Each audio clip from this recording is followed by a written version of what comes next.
The thought buffet opens its doors once again. That way we can engorge ourselves on food of the mind, thought, question.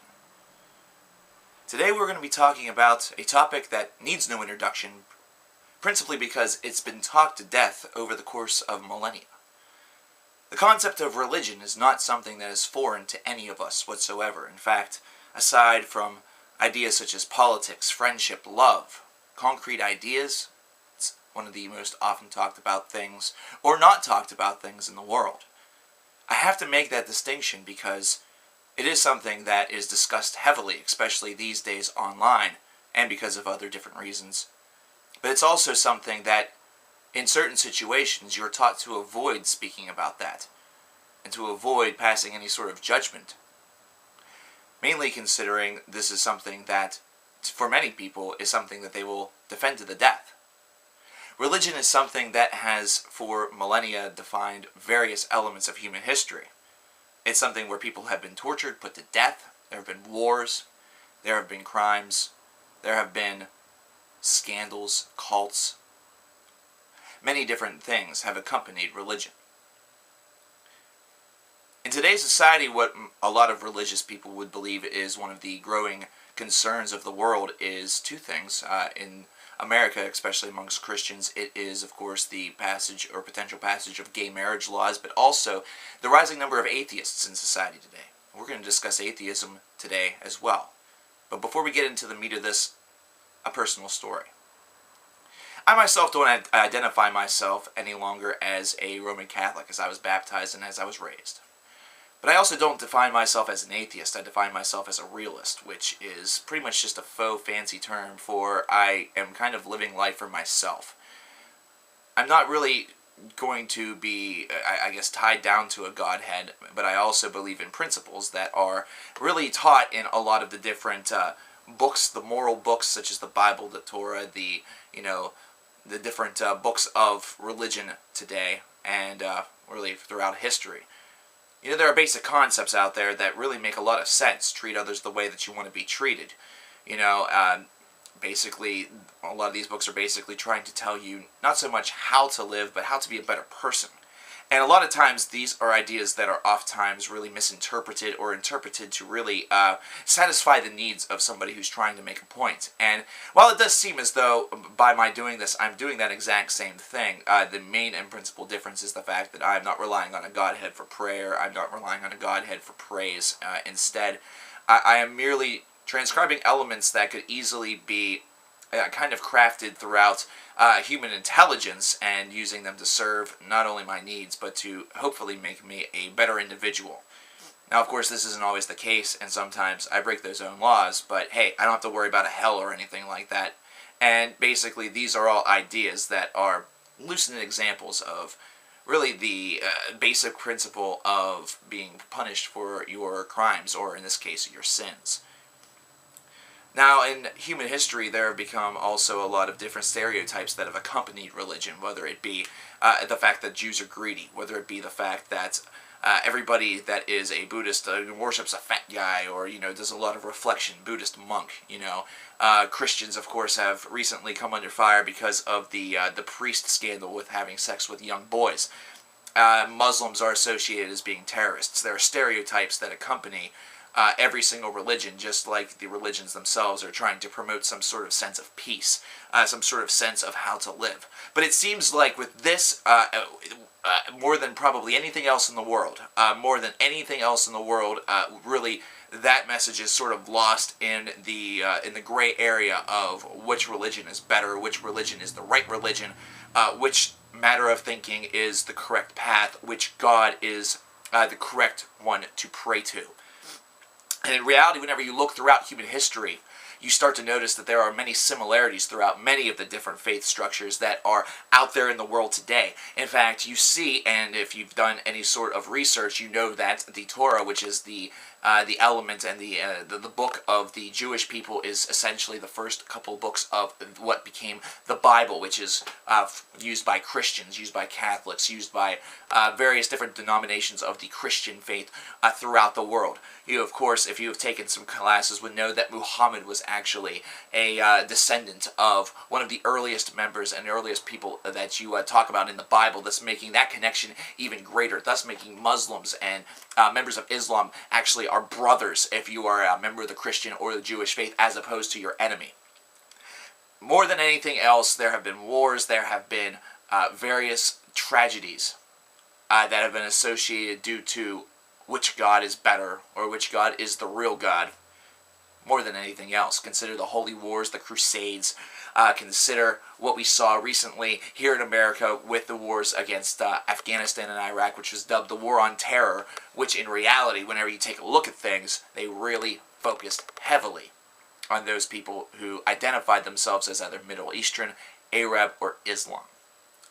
You can kind of say that the last one is some guesswork, considering you can't necessarily tell an Islamic person from a Christian, just like you can't tell a Roman Catholic from a Jew or a Buddhist from a Taoist. However, one could say that with the distinguishing, I guess, bias towards one particular group, there's a higher chance, a higher percentage, a higher probability that you will get somebody of that religion. Now, this is something that's extremely perplexing. This is something that is very, very difficult for somebody who thinks so deeply in logic to really strangle his head around, wrap his head around, should I say, and just sort of put two and two together with. Especially whenever you consider that a lot of times what we see is a lot of hypocrisy, and that's actually something that having a book of laws and not following every law to the letter is really, that's what makes it very difficult, especially in today's society. We see with social media, we see this a whole heck of a lot more, considering now you don't have to actually open up your mouth, use your voice and speak your concerns, speak things that perhaps you would have kept to yourself all of those years ago, or even just a couple of minutes ago. Now you can actually broadcast your thoughts anonymously, supposedly, though you still have a name and a face and maybe a profile picture, but in reality you are still anonymous, and you can broadcast your thoughts and your feelings to the world. And the world will have the opportunity to listen, not to mention also respond. And oftentimes this is something that creates many, many, many flame wars or discussions, arguments, things of that variety that oftentimes turn very ugly, oftentimes turn very childish, and oftentimes there's a lot of unnecessary posturing that occurs because two people or one person in a group just can't seem to get along. Not to mention there are people that are attempting to just inflict and push their beliefs on entire groups simply because they feel that it is the right thing to do in the name of their religion.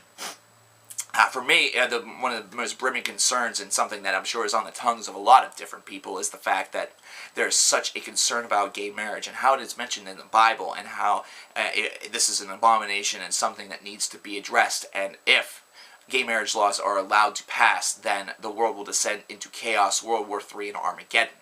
Now, the same book of the Bible that they oftentimes enjoy citing for this particular reason also forbids various different things, such as eating of pork, such as getting tattoos, wearing two different threads of clothing, which means two different makes of clothing. So if any of your clothing is actually a hybrid mix of two different threads, you are going to hell. I know, it's ridiculous, but the problem with this, and the reason why I bring this up, is because if you're going to follow one idea to the letter, then you definitely have to be consistent amongst everything and follow each and every other law to the letter. Either that, or if you're not going to follow those laws to the letter, then you have to dismiss the one that you bring up. Principally because the book was not written as just certain little elements that you should pick and choose at random, at least in the minds of the faithful. It's not certain elements that you pick and choose at random of which ones that you want to follow. You should be following all of them. That is supposedly God's law. And whenever you get into this article of picking and choosing, really just using the ones that serve your purpose in order to really spread a message of hate, then you become no better than the people that you are actually trying to attack loud and attempt to make different people and change. So that's something that is extremely, extremely prevalent today, and something that makes religion really a harder thing to understand, especially the Christian faith. If Christians really want to know the reason why so many people have kind of either picked up and abandoned their faith or are really, really pensive about joining in and becoming a member of the faith, why the reason why perhaps so many people have converted outside of the faith or just become atheists, it's principally because there is not that same welcome glow. There's definitely something, somewhat of an inclusion issue here. Not to mention, it seems as though a lot of these individuals, and really the problem with this, just like everything else, we're seeing the extremist percentage. So we're seeing a very small percentage of the actual collective faith that are speaking these ways, but it really paints a really negative, graven image on the entire religion as a whole. It really does, and it's to the point where even the center point of the faith is not even able to do damage control and be like, hey, what the fuck, shut up. You know, it's something where there's such a negative focus on this world today, and there's such a abundance of people that voice their minds to one particular side that happens to be a negative or contrarian point of view, that it really kind of just ruins it for everybody, so to speak.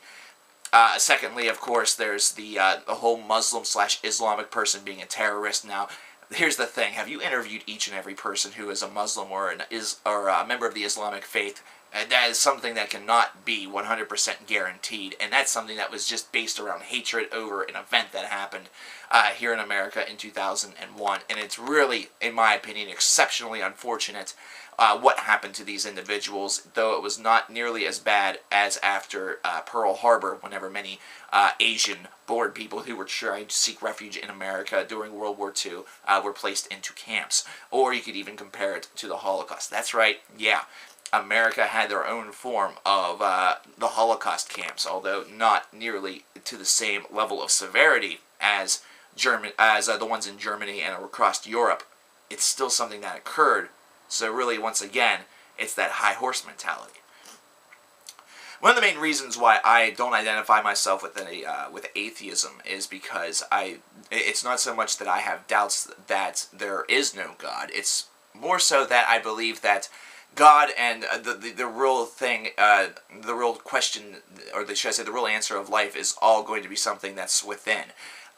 You are the master of your own destiny. You are the master of your own fate. If anything is going to happen in your life, you have to actually go out there and do it. If you want to lose 30 pounds, for example, don't pray that somebody takes it away. Go out, exercise, eat the right food, and do the things that you need to do in order to accomplish your goal. If you are hoping for a big promotion at work, don't pray for it. Go in there and, perform to the best of your ability and really, give them a reason in order to promote you. If you are hoping that things are resolved between your wife and yourself because your marriage seems to be a little bit on the rocks, don't pray that somebody intervenes. Pray instead, instead go to them and speak to them and, try to work things out. This is one of those things where, of course, prayer is responsible for all of the successes, but whenever it comes to the failings, it seems as though that seldom prayer is the thing that is to blame, so to speak. It becomes, instead of, hey God, what the hell, it becomes, well, this is just God's test for me. It seems as though there's a positive spin that could be applied to everything, and the problem with that is then why do it in the first place? If the whole thing is one gigantic test, there's no need to pray for a different outcome, considering it's all predetermined, making prayer absolutely null and void and completely and totally irrelevant. Now you see the philosophical question that many people have towards prayer. But however, I don't identify myself with there being absolutely no God, because that really seems to, it does encourage the whole idea of making your own destiny living from within, but at the same time I also feel that in a way that we are each our own little God. We are each our own little individual God or Godhead, God person. Principally because it is what we do that makes an influence on the world today, which means that we in turn are able to have influence on other people.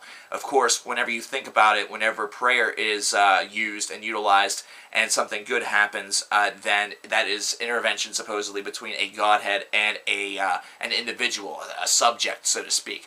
Whenever we ourselves hear the cries of somebody else and opt to help, to lend a hand, to affect their destiny perhaps in a better or worse way, it all really depends, we are acting as a god. We are acting in that same way. Perhaps we don't have the same universal effect that the term God has really aspired to become and really mean throughout history and throughout vocabulary. However, by bare bones definition, we are affecting the world that is around us, thus giving us godlike principles. I know that sounds like I've elevated myself to this huge deity status and things like that, and in every single religion I have now just been damned to hell, to Hades, to every possible negative place in history. And, you know, that's the thing. These are all just ideas. It's all based upon the principle of belief. It's all based upon the principle of what is within your hearts. Am I necessarily sitting here and saying that those people who are within a religious organization are stupid and should get out and should believe like me? Absolutely not. One of the biggest things that I've noticed in the atheist community, and this is once again not a universal truth, not a universal truth whatsoever. However, there have been certain people that have been very outspoken about the atheist community, which is in turn making them seem just as bad as the religious people that they themselves are attempting to either refute, either that or attempting to defame. And that's the one thing that atheism and atheists really need to be careful in whenever it comes to the way in which they, whether it be promotion or discussion about their faith itself, because they run the risk of looking just as foolish, looking just as asinine as the people that they are attempting to sway, so to speak. And really, even that conversion process, they once again are no better than the religious who are attempting to convey and sway, should I say, and convert people over to their faith, to their way of speaking.